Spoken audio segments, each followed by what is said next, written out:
Cuma kalau waktu saya tahun 80-an yang dilatin orang mukanya rata itu, saya lari sampai ke rumah, saya cerita. Kakak saya cerita, oh ya memang wajahnya seperti ini gitu ya, cerita nama kakak beradik ya. Kebetulan saya malamnya tidur, kalau di rumah saya tuh kakak saya dibuatkan kamar sendiri depan gitu. Kakak saya yang laki. Kakak saya pintar ngelukis tuh kakak saya. Saya nungguin sambil ngelukis malam-malam itu. Berdiri semuanya di dalam. Saya sama kakak saya yang laki belum tidur. Kalau nggak salah itu 1:30 atau 1:30 gitu loh. Waktu zaman dulu kan masih sepi, udah yang malam-malam banget, kalau yang pagi-pagi.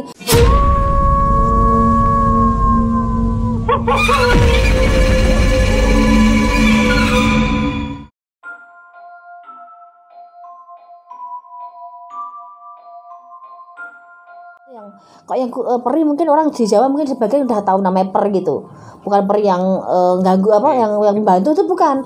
Perinya di Jawa itu peri kakinya kuda. Dan satu hal lagi, ponakan saya waktu tahun dia udah kesininya kok, dia waktu itu tahun 2004 kalau usah 2004 2006, waktu kecil dia selalu nangis lihatnya ke atap rumah, dan dia bilang, ibu, di atas rumah, di atap rumah ada perempuan rambutnya panjang, kakinya kayu, kaki kuda. Tapi nggak pakai baju, tapi pakai putih semua di atas pintu. Itu tiap hampir lihat itu langsung ponakan saya itu kayak kena sawan, kayak ngamuk terus langsung sakit panas. Dan anehnya apa, kalau sekali ngamuk ponakan saya itu habis melihat yang peri itu, lemari itu kan gede depan di penyekat ruangan. Itu kalau anak perempuan, anak umur sekitar 7-8 tahunan, kalau ngamuk bisa lemari itu jempalik loh, bisa kayak ambruk loh, kekuatan di situ. Dia juga bisa gambar, jadi kalau ada yang itu lewat gambar, ini tadi bule, itu tadi yang kakinya kayu lewat terbang, gambar. Tadi di kebun itu ada pocong lewat terbang. Kan saya stres, ini anak gambarnya kayak gitu aneh-aneh ya gitu loh. Terus tadi di belakang, bule tadi di kebun itu ada ular kaki kepala wanita ya bule, iya. Ya maksudnya pernah lihat itu juga digambar. Jadi di keluarga saya tuh melihat hal kayak gini sebenarnya hal yang biasa gitu. Tapi kadang luar biasa kalau kita kaget. Seperti saya kadang lagi terima tamu seperti ini ya, tiba-tiba ada yang orang yang meninggal kecelakaan lewat, itu saya kaget karena di samping kan orang meninggal itu kan kondisi terakhir, kata badannya hancur ya hancur, badannya orang gantung pucat ya pucat. Karena saya lagi syuting aja kadang nggak sekelebat lewat itu, saya langsung kayak ngeblank, kayak tadi yang lewat tadi, karena kayak live langsung depan mata saya gitu loh. Kalau seperti saya terima tamu kadang-kadang juga gitu, pas malam saya mau tidur nggak bisa gitu, kadang sekelebat lewat apa yang orang meninggal badannya hancur, kayak saya nelen sampai kemudian makan kadang-kadang gitu. Jadi banyak hal yang saya alami seperti itu. Jadi kita nggak usah takut, kita punya agama, kita punya Tuhan. Cuman kita juga jangan nantang, kita juga jangan sok-sokan, karena ada teman saya namanya deket rumah saya tuh dikelilingi makam tuh. Itu pernah yang namanya dikencingi pocong, itu sampai kulitnya ngelupas loh, sampai detik ini, dan baunya anyir. Jadi kulitnya itu nggak pernah yang sehat, jadi merah terus gitu dan bau anyir.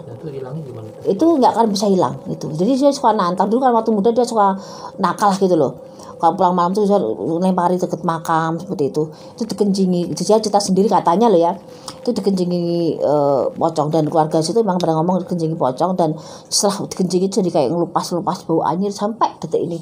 Kan udah tua sih, waktu itu saya zaman SMA dia di atas 2-3 tahun di atas saya, sekarang udah tua sih, udah sepuh ya. Jadi hal-hal seperti itu banyak loh, seperti kalau masalah ular kita nggak usah jelas kayak itu, banyak hal ular siluman pun juga banyak. Tapi seperti yang wanita Jepang itu yang depan mata saya, harimau ngilang, sampai pernah satu lagi nih hal kejadian yang mungkin nggak masuk akal lagi. Saya ngalami ini dua kali. Saya pernah 2018 saya pernah ngalamin naik mobil sama supir sama bibi saya, perjalanan dari arah Jogja mau ke Salatiga. Itu kan kita lihat Klaten Wedi nih, kita udah apa aja itu udah yang sering bolak-balik lah gitu loh. Tiba-tiba kan saya kan mau rencana kan mau pulang jam 9 malam, tapi jam 8 kita udah sampai Klaten. Kita berhenti sebentar beli bensin. Tiba-tiba dalam perjalanan kita kayak ngeblank semuanya. Kita kayak ngeblank, ini kayak kita disesatkan jalan gitu loh. Disesatkan jalan kok sampai ke daerah-daerah yang kita nggak tahu. Kita tanya, Pak ini arahnya mau ke Salatiga mana? Ditunjukkan sampai ujung-ujungnya kita ketemu di tengah hutan. Yang rumah tuh jarak jauh-jauh banget. Pakai di map nggak ketemu jaraknya. Nggak, ini kita nggak tahu alamatnya di mana, posisi di mana. Saya tanya sama adik saya, Gus, kalau daerah ini daerah mana namanya? Kalau ini kalau saya sebut katanya, saya tadi tanya sama orang kalau daerah ini. Loh, itu Mbak perbatasan Solo. Itu Solo yang mau ke arah perbatasan Solo luar lah, mau ke arah mana tuh Sragen. Padahal sekian menit ya. Dari Jogja sampai ke Salatiga itu tempuh sempat 2 jaman. Ya itu paling lambat ya 2 jaman. Itu perjalanan baru 30 menit aja belum ada.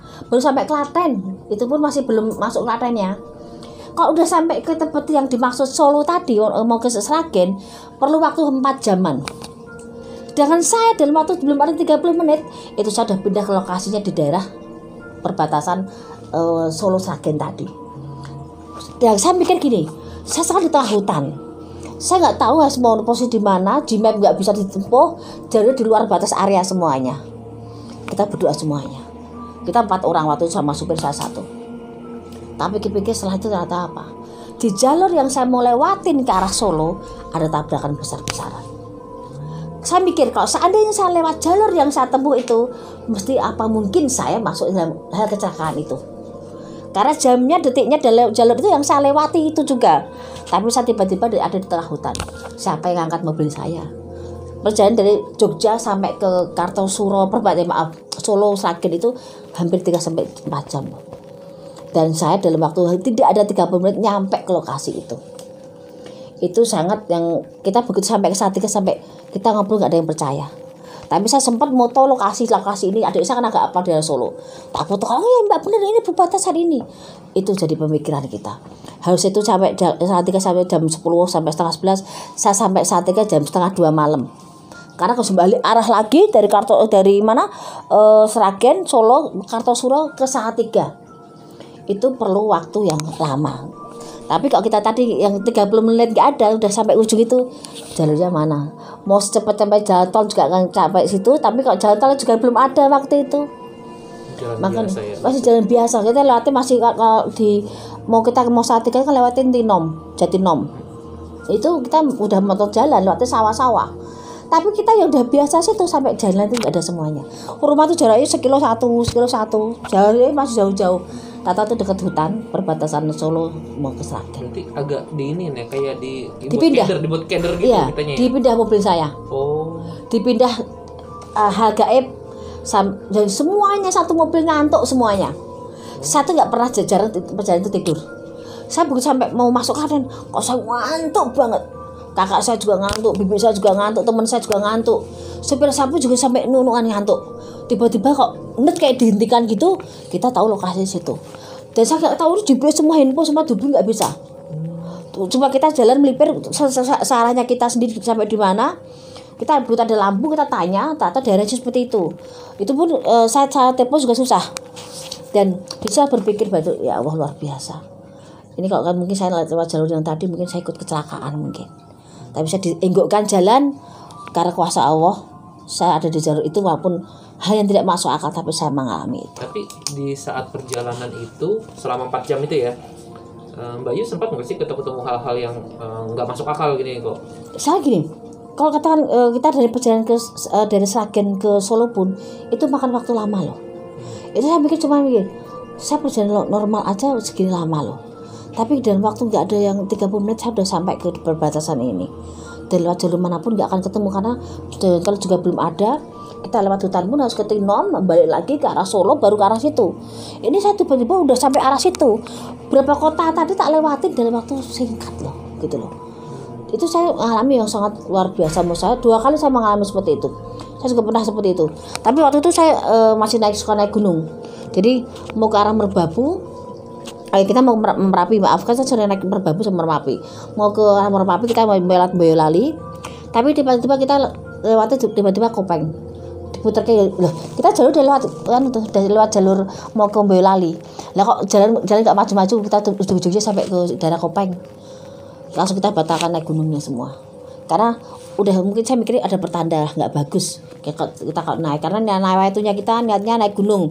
Tiba-tiba kok jalur yang kita melalui A kok jatuhnya ke B, padahal kita jalurnya ke A tadi, gitu loh.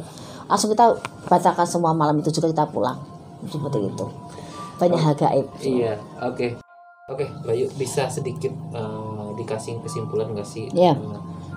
dengan adanya hal-hal seperti itu, apa sih yang bisa di-share nih Iya. ke Bible lovers mungkin? Jelas gini, kehidupan itu perlu misteri. Kehidupan kita itu misteri semuanya. Dan hal yang misteri itu ada di sekeliling kita. Hal gaib itu ada di sekeliling kita. Jangan takabur, jangan terlalu sombong, jangan terlalu angkuh, jangan terlalu suka menantang.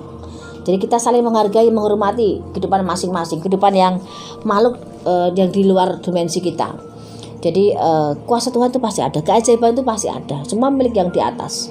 Kita sebagai manusia wajib menjalaninya, dan sebagai manusia nggak perlu terlalu yang sombong, kan di atas langit masih ada langit lagi. Belajar yang bisa saya ambil, apapun bisa terjadi. Kematian, bertemu semua ada diatur yang di atas. Entah dengan cara apa Tuhan melindungi manusianya, ataupun memberi teguran ke manusianya dengan cara Tuhan masing-masing memberi ke tiap manusianya. Kalaupun kejadian kemarin begitu banyak hal yang saya alami dan tidak masuk akal, mungkin orang dengar di luar sana pun juga tidak masuk akal, dan masih banyak cerita lagi yang saya alami. Tapi itulah realita, karena keajaiban itu ada dan kehidupan gaib itu ada di sekitar kita. Jadi tetap menghormati dan tetap kita menghargai dan percaya dengan hal gaib, tapi lebih percaya lagi Tuhan itu mengatur semua kehidupan manusia dengan cara masing-masing. Oke, pemirsa Bible lovers, tadi kita udah bincang-bincang sama Mbak Yuni tentang pengalaman-pengalaman misterinya. Mungkin next mungkin kita bakal ketemu dengan narasumber yang lain untuk bercerita misterinya. Iya. Oke, terima kasih Mbak Yu. Sami-sami, salam rahayu. Kita sampai ketemu lagi. Di Assalamualaikum. kesempatan lain ya. Waalaikumsalam.